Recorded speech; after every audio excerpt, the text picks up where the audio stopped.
Subscribe कीजिए हमारे channel को और बेल आइकॉन को दबाइए हमारी लेटेस्ट वीडियो सबसे पहले देखने के लिए।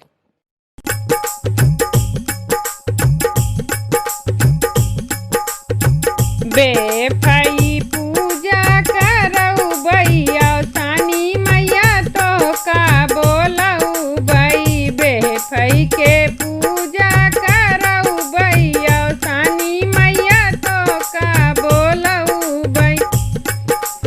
गैया के गोबरा से अंगना लीपऊ भई। गैया के गोबरा से अंगना लीपऊ भई।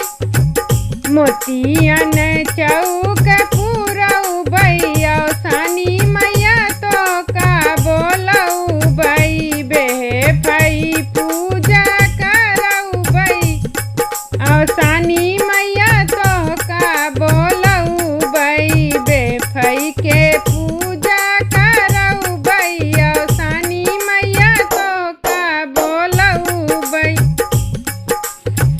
लाई फूटेरा के कूरा लगऊ भई। लाई फूटेरा के कूरा लगऊ भई। सात सोहागिनी बोलऊ भई और सानी मैया तो का बोलऊ भई। बेफई के पूजा करऊ भई और सानी मैया तो का बोलऊ भई। बेफई के पूजा करऊ भई और सानी मैया तो का बोलऊ भई। गंगा जल से कलश भरऊ भई। गंगा जल से कलश भरऊ भई। चौमुख दीप जलऊ भई और सानी मैया तो का बोलऊ भई। बेफई के पूजा करऊ भई और सानी मैया तो का बोलऊ भई। बेफई के पूजा करऊ भई और सानी मैया तो का बोलऊ भई। घनी घनी बगिया से फुलवाली अऊ भई। घनी घनी बगिया से फुलवाली अऊ भई। सुंदर से सजऊ भई और सानी मैया तो का बोलऊ भई। बेफई के पूजा करऊ भई और सानी मैया तो का बोलऊ भई।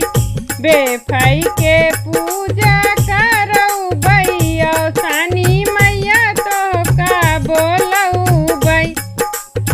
ताल तलैया से मटिया लियऊ भई। ताल तलैया से मटिया लियऊ भई। ढेलकी साथ बनऊ भई और सानी मैया तो का बोलऊ भई।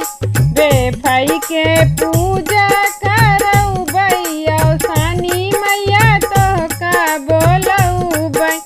बेफई के पूजा करऊ भई और सानी मैया तो का बोलऊ भई। पियरी हरदिया से गौरी बनऊ भई। पियरी हरदिया से गौरी बनऊ भई। सिंदूरा से पूजा करऊ भई और सानी मैया तो का बोलऊ भई। बेफई के पूजा करऊ भई और सानी मैया तो का बोलऊ भई। बेफई के पूजा करऊ भई और सानी मैया तो का बोलऊ भई। ललकी चटकी चुनरी ओढ़ऊ भई। ललकी चटकी चुनरी ओढ़ऊ भई। सिंदूरा से मंगिया सजऊ भई और सानी मैया तो का बोलऊ भई। बेफई के पूजा करऊ भई और सानी मैया तो का बोलऊ भई। बेफई के पूजा करऊ भई और